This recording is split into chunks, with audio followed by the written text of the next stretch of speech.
What's up, y'all? It's Tisha the Diva, and this is for my ladies. This is my podcast where amazing things happen and we get to talk, discuss, and celebrate real women of color. This is for my ladies is just for you. This podcast is a place where I get to highlight not only my life dreams and goals, but yours too. I believe I was called to create a platform for myself to express not only my thoughts, but those of other women that's unfiltered and untamed. I plan to talk and discuss topics that interest me and other women.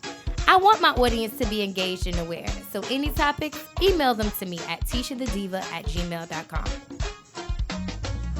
What's up, y'all? It's Tisha the Diva, and y'all already know what time it is. This is for my ladies, and welcome back to This is for my ladies, Season 4, Episode 57, okay? So if you're not already subscribed to This is for my ladies, make sure you subscribe. It's on 11 live podcast platforms. So wherever you listen to your podcast, make sure you search This is for my ladies or Tisha the Diva, and there I shall be, okay? So with also subscribing, make sure you leave a review, make sure you comment, make sure you share with your good girlfriends and let them know that there is a podcast just for you, okay?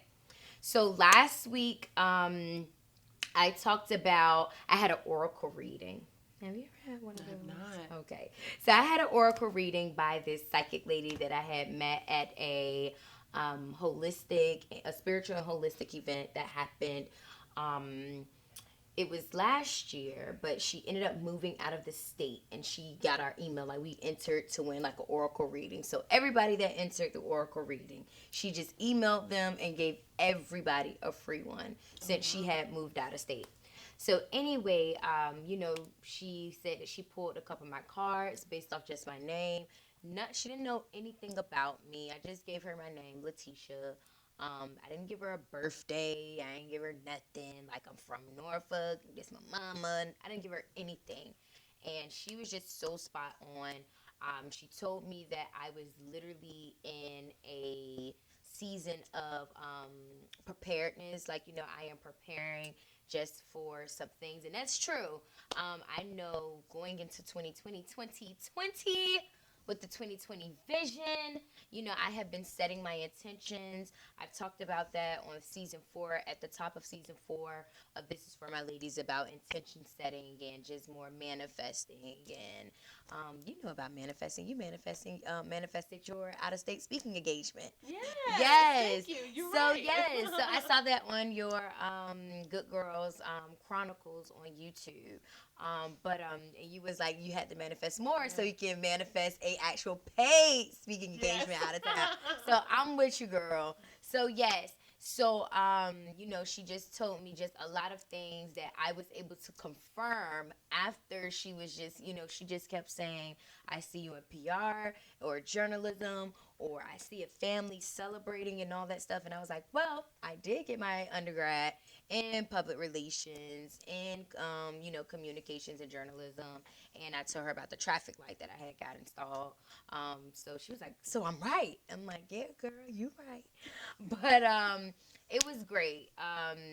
You were talking about on your, so let me just, because I'm talking, and I know on the audio, people are like, who's she talking to? So let me just introduce you all to my guests, okay, you all? So my guest is Miss Lauren. She is the founder of Good Girl Chronicles, LLC, where you are a motivational speaker, you are a blogger, what you say, you are a lover of yes, and all things fabulous. That's right. So that is so cute. I love it. I met you last year at the Feminine Energy event where it was women just coming together. We were just, we really got personal there, and it was really, really fun. And you were one of the panel speakers. So it was a panel, and Lauren was a panel guest. And we ran into each other at one of my many jobs. I told you I'm not telling y'all where I work at because I don't need y'all to come and check it for me. Okay? But anyway, I just thought that your brand was amazing. The storytelling and just everything that you do. You were a former news journalist on Wavy 10. And you just have a remarkable story that I want you to share. I don't want to just be like, oh yeah, and then this happened, she did this, and then she did that. So I want you to share, because you shared so much stuff at the feminine energy event that I thought that other women possibly can relate to.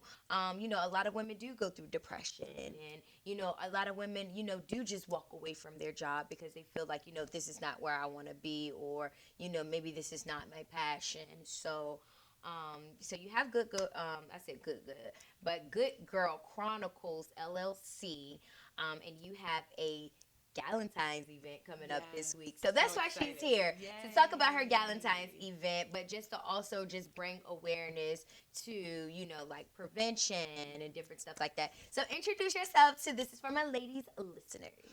Hello, this is for my ladies listeners. First, I just want to say thank you so much for having me on this platform. When I met you for the first time, you just have this magnetic energy about you. And we were at this event, and I was not expecting a dance off. Okay. And Come on choreographed now. this amazing, very like sensual, girly dance that I don't think I did because I didn't feel like I had the right shoes. But yeah, it was cool. And so like it was very serendipitous that we bumped into at one of your very many jobs. And that's why I'm here. So myself in a nutshell, yes, I used to be a television reporter. It was my dream to be the next Robin Roberts or like Oprah. Yes. Mini Oprah. Of course. And I do believe that I was well on my way, but the challenging part was for a large part of my 20s, I was struggling with depression and anxiety. And then when you come into a television market like this, where you are reporting on every crime, every bad guy, every shooting, and I was the night and weekend reporter when I started. Okay. So I saw all of that. Yeah. And I didn't realize how that trauma was affecting me. And I wasn't taking care of my mental health. I didn't sleep.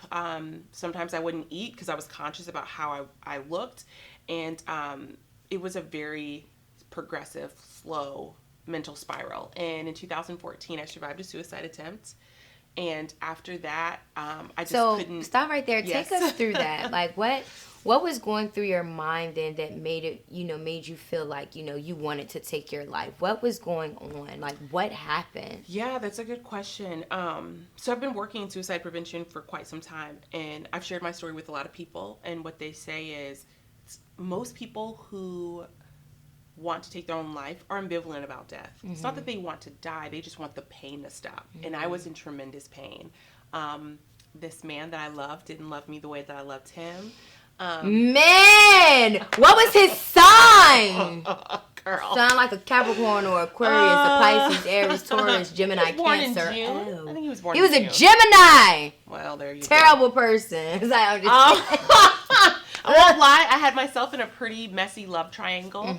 At work, I was but under it happens. tremendous pressure. My boss was very, very hard on me. I felt like I could never compete. I was super self-conscious. And I just didn't know that that's what depression was. Waking up every day feeling worthless, and sometimes towards the end, like my hands would shake and I'd get sweaty just to leave the house. And so did you know what was happening? Did you thought that you were just sad, or I thought something was wrong with me. Okay. And I thought when I get a hold of this thing, when I buck up and learn how to deal, that it's going to get better. I didn't realize that there were some imbalances happening inside of me. And so after I went to a psychiatric hospital for 5 days. Oh, you checked yourself in.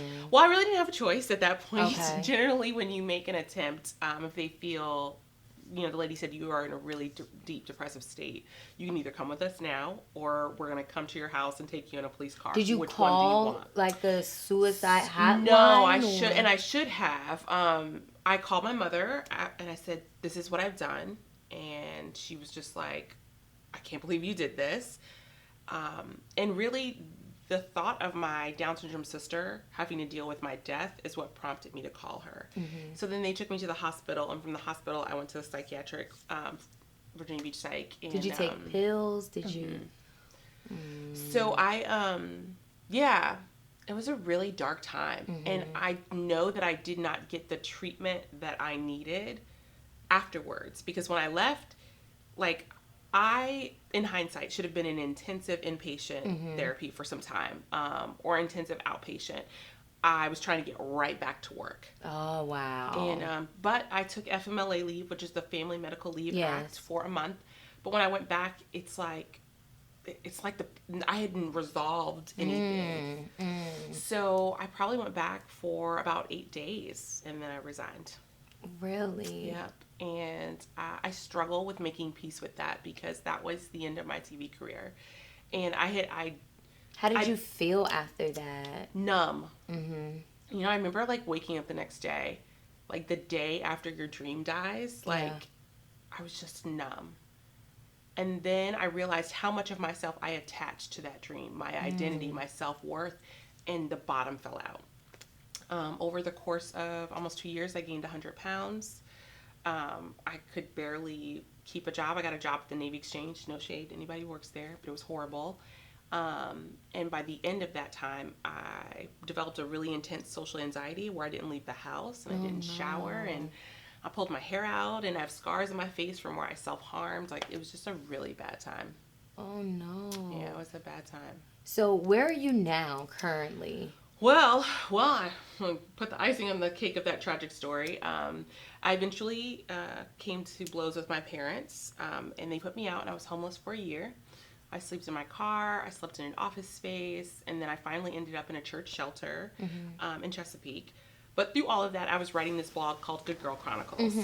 To me, Good Girl Chronicles was going to be like a Black Carrie Bradshaw blog, right? Yeah. But then it became about like what it's really like to be homeless, how people view you, how hard it was for me to get services, having to be on food stamps, which is something I never thought I would ever have to do. And that connected me to people in really tangible ways. Like, you know, people were donating to my GoFundMe page, and I ate and slept off of that. Then people started inviting me to come speak. A lot of them, none of them knew I was homeless. Yeah. I would take that money and I would go stay in a hotel for like 2 days and then be back at the shelter. And honestly, I know that telling my story saved my life. Yes. Like, without a shadow of a doubt. Yeah, because I was looking at your videos on YouTube and everything, and I was just like, I was like, oh my God, I love this woman. Thank like, you. You know, the transparency, you know, just the authenticity of it.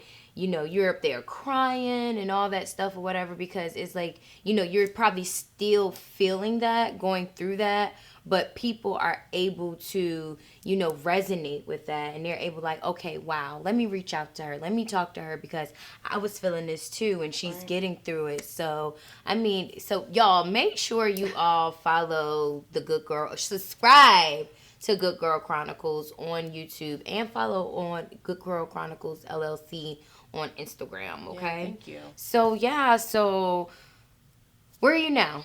Where am I now? So now Good Girl Chronicles has developed into a motivational speaking career. I speak a lot about mental health and suicide prevention. I want to show people there's no face to these things, and when we talk about it, that's when we break the stigma.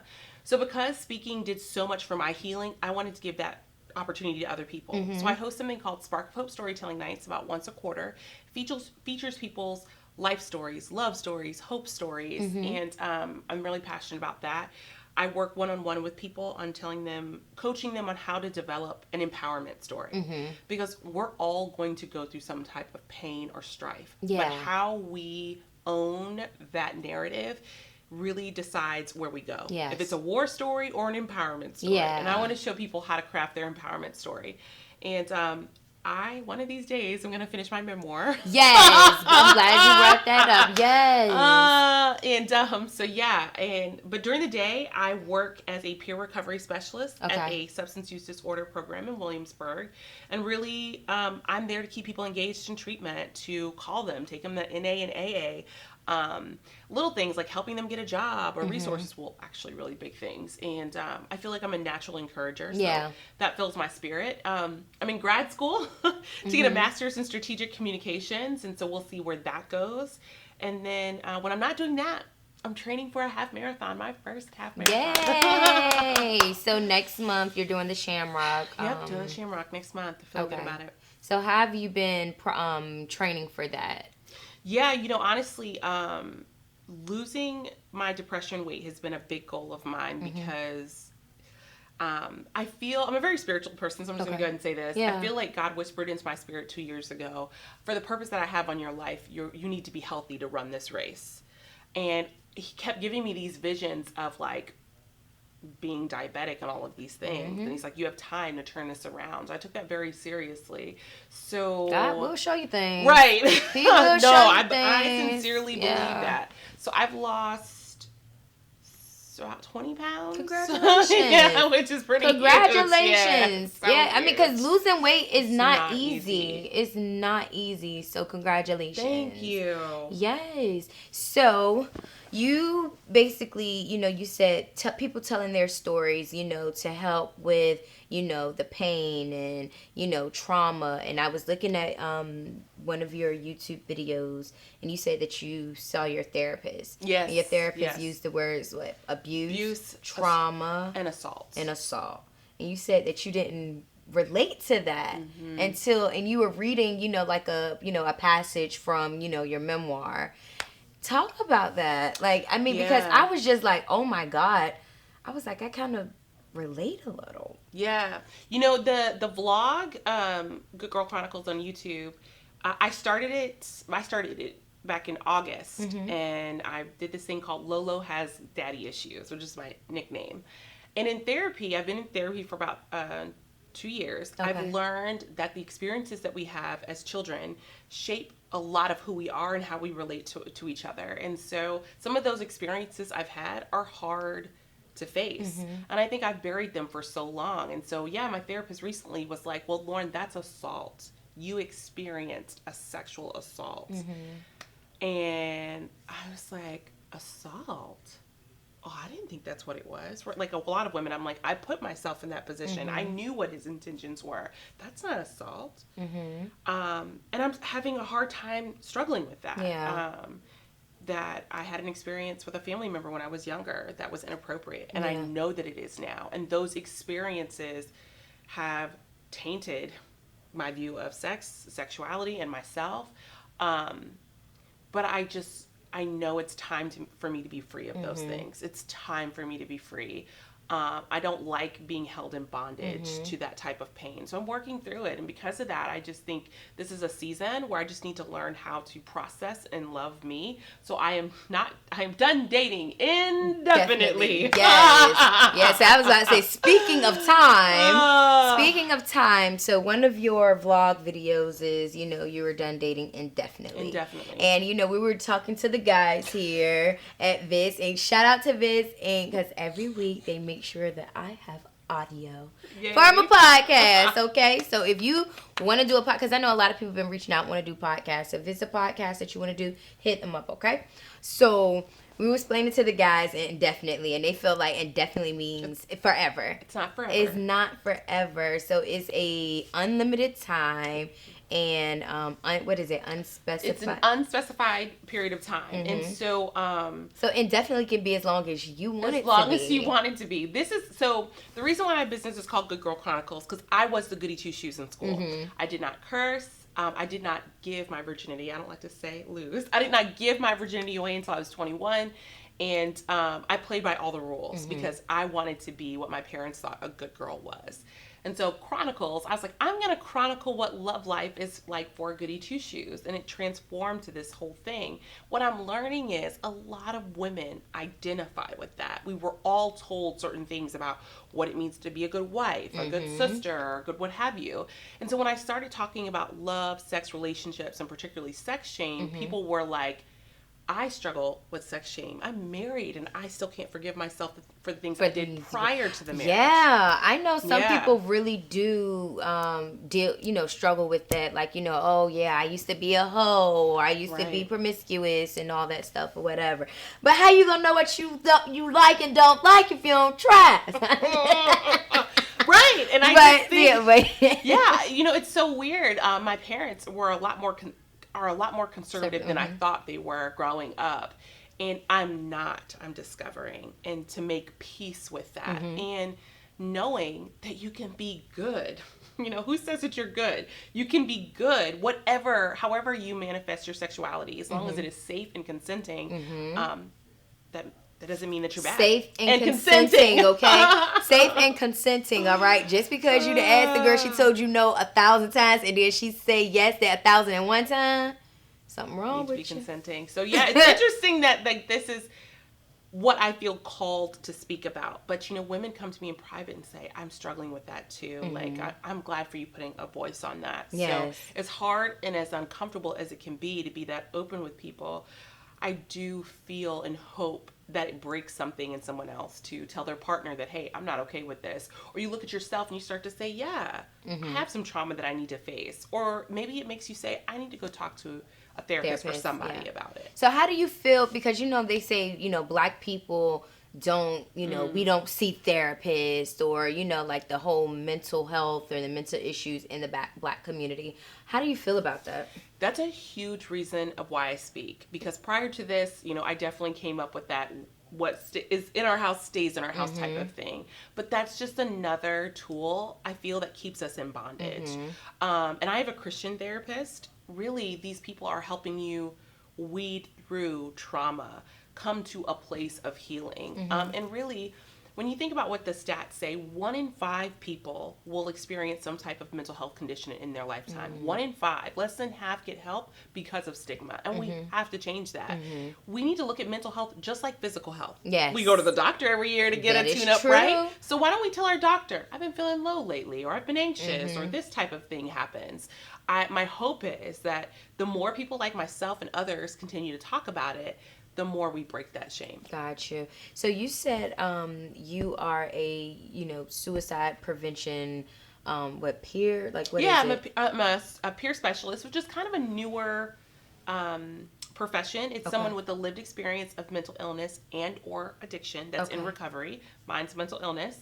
The state actually trains you on how to help people through their recovery. Really? And there's a lot of jobs available for it. Huh. Yeah, so I actually... Y'all heard that? That's out there with no jobs. Y'all been going through stuff. It's some... Come on, it's resources. It's some jobs. And to drop some resources, wonderful things I've learned being a peer. There is an organization called NAMI, the National Alliance on Mental Illness, NAMI.org. Free support groups right here in Hampton Roads where you can go to talk to other people who are going through lived experience. You don't want a therapist. It's just people just like you and me. Like a little AA meeting or something. Kind of like that. But it's not as structured. We're not going to tell you to do steps, even though I really believe in steps. But it's you say you do believe in steps? I do believe in steps. Yes. Yeah. Steps, I believe in steps. Steps get you to the actual ending goal. And honestly, there are people who are not struggling with addiction that can benefit from steps, you know, making amends, like, you know, all those types of things.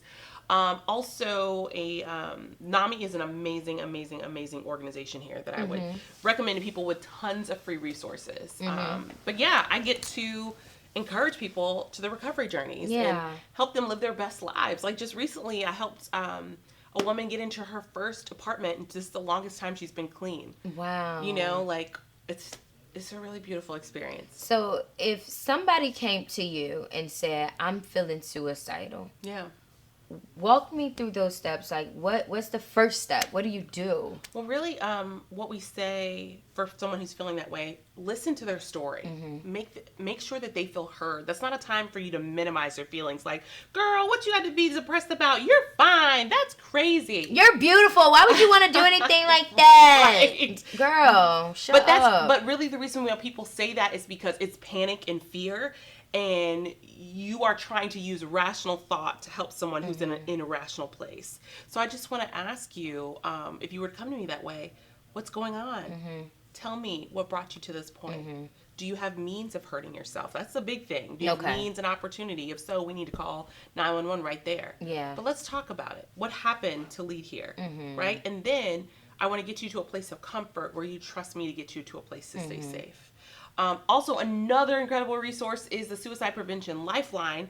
You can use that if your friend is struggling or if you're struggling. So it's for everybody. It's 1-800-273-TALK, 1-800-273-TALK. There is a push to make that a 3-digit number. It's coming.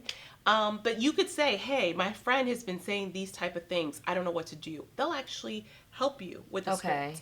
And I'm on the Virginia chapter board for the American Foundation for Suicide Prevention. Look at you, girl. I'm really proud of that because I know suicide is not something we talk about in the Black community, but our children are struggling. They are. And so I want to get out in the community and teach more people about how to have these conversations. We give a free training called Talk Saves Lives. It's 45 minutes. Tells you about the scope of suicide and then how to have a conversation. I want to do that. Yeah. I'm going to This be is for hosting my one very ladies. soon. Yeah. I want to do that. Yeah. Yeah, we'll have to definitely keep in contact because For I want to get with that. I definitely do. Because a lot of women talk to me and it's just like, now nobody has ever came and said like, okay, you know, I'm feeling suicidal. But they'd be like, you know, I don't want to be here. Correct. Right. I don't want to be here or something or whatever. So, yeah. Wow. I definitely want to get into that. Yeah, let's I stay definitely want to connected. get I'd into love that. to help bring a workshop like that here. Absolutely, yes. So, I brought you here to talk about Galentine's Day. Yes. So, we all know that this Friday is going to be Valentine's Day. And sometimes for some people, it can be the worst day of their lives. Sometimes it can be a very nice day, okay? But, you know, I know for a lot of women and single women, you know, we struggle with, you know, oh, it's Valentine's Day. And we already know people about to be lovey-dovey and, right. you know, showing all that stuff. So, you have a Galentine's Day that's going to be this Thursday. Yes. Yeah, funny story about Galentine's Day. It's an official holiday now. Yes. There's this quirky show called Parks and Rec where the main character, Leslie Nopes, hosts a party for all her single girlfriends. Doesn't go over that great, but the idea was so catchy that, of course, Hallmark and all the other people jumped on it. So Galentine's Day is not just for single ladies. It's for married ladies, dating ladies, single ladies, bitter ladies. Yeah, it's really, for my ladies. For my ladies. Okay. It really is an opportunity to just celebrate female friendships and empowerment. And most of my audience are women. And so I just want us to have a fun, good night. Not worried about having to be cute for a dude. Let's just be cute for ourselves. We're going to have a DJ there. We're going to have a panel of women, a dating coach, a life coach, and then 2 motivational speakers who are going to take questions about love, sex, and relationships. And I really trust these women. Then we're going to have a little dance off. We're going to dance. We're going to take some pictures. It's going to be an awesome time. So it's this Thursday, 6:30 at the Epic Bistro and Restaurant. It's on Great Bridge Boulevard, but you can go to Good Girl Chronicles on Facebook for all the details. Yes, and you said it's $20. $20. Okay, yes. Cool. That's amazing. Yeah. I wish I could come, but I am working this Thursday. I know, it's a bummer. But that's okay because I am planning an event called Men Tell All. Okay, I remember. Okay. So be on the lookout for that. Really, a lot of times women want to hear men say, honestly, why did they come at me that way or what was he thinking? So we're going to have a single guy, a married guy, whatever, who are going to really take your questions and offer why they've done the things that they've done. So that should be interesting. So hopefully it'll be on a night that you're off. What's some questions that you would ask a guy? Oh, that's a good question. Oh, wow. Thank you for putting me. What's a question that I would ask a guy? Like, at what point do you decide, is this woman like the one? Girlfriend material or Girlfriend no? or what? Right. You know what I mean? That's a good question because I know some women be like, oh, if I get on the pussy too early, she's going to run off with it. Maybe. Right. Maybe. Oh, you talked about on one of your vlogs about you were hanging out with the guy. I was. And, you know, you were saying how guys always just have sex on their mind. Right. Always have sex on their mind. And you were leaving. And you thought that he was going to kiss you, but you leaned in and... Yes. Therapy is a beautiful thing, okay? It's a beautiful thing because I'm learning I am attracted to a certain type of man. They're usually really hypersexual, cocky men. I don't know why that is. We're going to peel that back in therapy. Yeah. But I've picked up habits from that. So when I meet a man, I'm like, he wants it. So I'm just going to go with the flow. Right. So I meet this dude, and like our second date, I go in to kiss him, and he goes like this. And I was like, oh, this is different. Yeah. And I said, you know what? You hesitated. We probably shouldn't kiss. And so then he calls me back, and he says, it's not that I didn't want to kiss you, but I've done it this way before, and I want to do it different. But that really made me think, why was I so aggressive in that moment? And honestly, I'm going to tell you, y'all, a lot of the revelations that I'm having about myself are from therapy. I'm extremely self-aware. I know I have not made the best choices with men. I know that I have look past some red flags because I'm overly sympathetic and I want to love people I back to think life. women do that, period. I think we overlook a lot of red flags because we feel like, oh, I can help him, I can fix him and all that stuff or whatever. Girl, no you can't. Unless he want to be fixed, that's the only way he going to be fixed. I read something really awesome in, I can't even remember the book, I wish I had. So this conception that we have that two halves make a whole, bogus. Okay? Bogus.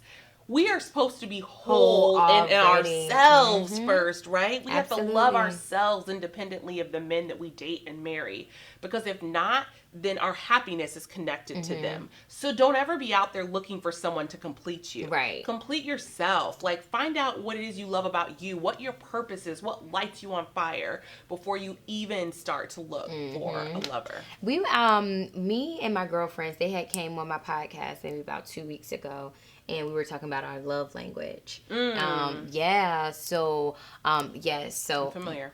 My love language, I had 2 nines. It was acts of service, and it was quality time. The 2 5s was gift giving, receiving gifts, receiving gifts, and what was it? What was the other one? Words of affirmation. Words of affirmation, yes. And then 2, my physical score touch. was physical touch. Okay. So you can't just be up touching me. You got to let me know what's going on. I respect How you it. coming? I respect it. How you coming? So mine is quality time and physical touch. Okay. Yeah, so time to me is one of the most precious things we can give people. And so when a man doesn't give me his time, I lose a lot of patience. So yeah, quality time came right after the acts of service, because if you can just help a sister out just a little bit, I respect it. You know, I got a podcast. I work 4 jobs. That's what's up. You know, like, if you don't want the guy dancing in your video, like, That's what's up. That's what's seriously. up. But yes, that quality time is everything. Everything. So I know you said that you're not dating indefinitely, but where's this guy? What's going on with you? I cut it off. Why? I did. Because I'm like confronting and dealing with a lot of my trauma, the situation with him triggered me on a very intense level. And I won't say that it was him, it was definitely me. It's not you, it's me. Right, it's me. It's not you, it's me. And I just think that I have a lot of growing and healing to do. Okay. When we talk about quality time, he didn't really give a lot of it, and I equated that to rejection, which is terrible. Yeah. It's terrible. Yeah, because you talked about, like, the good morning text and all that stuff or whatever, and that's what you need. That's what I needed. Yeah. So, yeah. And plus, we hadn't really gotten that involved. It had only been, like, 2 weeks or whatever. And I don't want to drag someone through my trauma. Like, I really need to, like, process this and be okay with myself. And so he didn't call back, so yeah, Right. Well, no, sorry, that was petty. So on I lost my thought, but I know I was about to say about your Good Girl Chronicles. You were saying, you told somebody something a little bit too prematurely, and you didn't think that they were able to receive that. Yeah, the hard thing, and I'll be this is probably the most honest I've ever been on someone's channel before. The hard thing about being intimate with somebody so soon is that you don't have any emotional framework, really. And that's how good relationships are built. And so I shared some, things that I'm not proud of that I've done in my sex life. And I felt really exposed and dirty and unsafe. And I think that was the biggest reason why I was like, I cannot handle this right now. And that's why I think it's really important that, like, if you have baggage from your last relationship, if you have childhood trauma, you have to come to peace with that. Because there was a quote that I heard is that if you don't heal, you will bleed on people who didn't cut you. Oh my God, that's deep. And I never want to do that to somebody. Yeah. So I'm just not there, and that's okay. Okay, so that explains the not dating indefinitely, okay? Definitely. But it's not forever. Yeah. It's just until you feel that you're in the space to start dating again. Yeah, and I don't think, I really started dating again in August. I met this guy who on my vlog I call Mr. Beats, who just kind of like swept me off my feet, and I thought that, I was ready when, and so then I thought, after that didn't work out, I went on dating sites and this next, I thought I was ready, and I really wasn't. I think I was a lot more affected by that relationship ending that I gave credit to. So I'm not going to seek anymore, honestly. Yeah. I'm not going to do the dating apps and that kind of thing. I have one more year left at grad school. I really want to make my business full time. I You just want to need focus, to focus on like my you passion. said. You want to be selfish. Yeah. You want to, just pour into Lolo. That's okay? right, Lolo slays. Yeah, exactly, and that's totally understandable. To me, I do feel like it's hard and very difficult when you're still finding yourself, exploring yourself, and also trying to explore somebody else and figure them out and all that stuff. It's difficult because sometimes it's like, okay, now you put, what you need, your wants and all that stuff, and what you're still figuring out about yourself on the back burner because, okay, I'm fascinated on this relationship and, what are his wants, what are his needs, how can I pour into him and help him out and all that stuff. Like I seen something today on Instagram. Her Instagram is The Closet Ratchet. Oh, I'm familiar. Yeah, I love that her. page. Yeah. And I had made a post, and one of the girls was like, the best thing that she learned was her love language because she found out that her main love language was acts of service when guys were just giving her words of affirmation because that's all they had to give her because they didn't have anything. Right. And a lot of women were just like, that's so big. So one woman on one of the comments had said, actually, let me pull it up because it was amazing. Yeah. But she was just saying how it's important for a man to be able to provide because then it just allows a woman to be a woman. Right. I respect that. So let me pull it up because I was just like, girl, you just said It spit knowledge. Yeah, so she said, dating a man who can bless you with a financial worry-free relationship does 3 things I've discovered. Okay. She said, 1, you can stay more easily in your feminine divine energy. You can rest in the relationship and effortlessly become more attractive to your man, especially an alpha male, because we love them alpha males. Number 2, because you're not worried about finances, you can focus on loving him and investing your feminine magic in the relationship on him. He's investing in in you financially, but you're investing in him spiritually and emotionally by adding your love into his life, and he'll know how a woman loves. And 3, as long as he is fully capable of this with no strain, he's actually growing in his manhood by being responsible for himself and others. Since the beginning of time, God made men to be responsible for themselves and the world around them by working.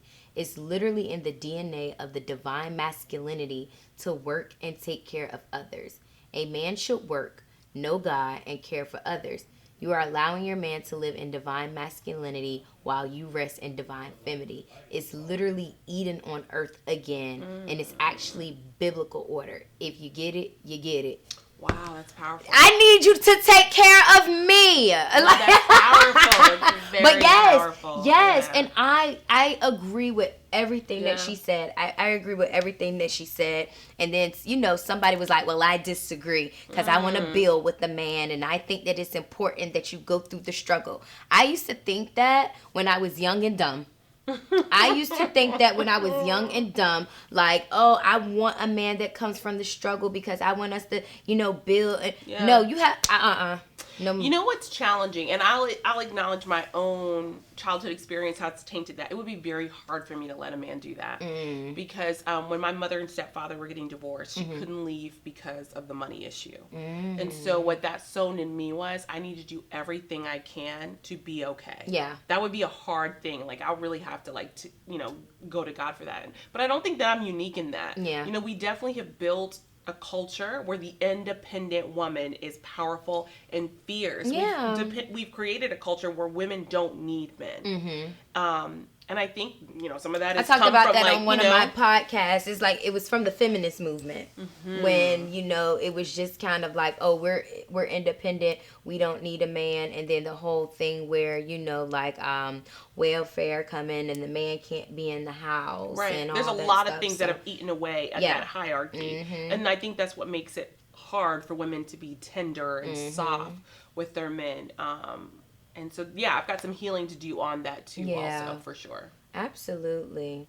I love it. And I just love just the transparency, how you said, like, I'm not there yet. Yeah. Some people can't admit that. Some people can, and some people do a really good job, but some people will just mask it and continue to just, wear, this mask and hold all these burdens and carry all this baggage. But I like how you just strip everything away. And you like, this is me, the good girl that sometimes don't feel good. Facts. Facts. I really, really like that. And I really literally today I had been watching, I'm like, I need to make sure. Because, you had your YouTube channel and all that stuff, and I was on your page. But I'm like, I know this girl got way more than this. I'm like, oh, she been doing this. I've been sharing, girl. She been doing this. So it literally, consumed me. And I felt like every word you were saying. When you were crying, I was crying. I'm like, oh, my God. No, I be having Oprah moments. Yeah, you really do. You really do. And it's just, I really appreciate that. I appreciate your transparency. I appreciate you just being so authentic and just so real, because we need that. We need that. We definitely need that.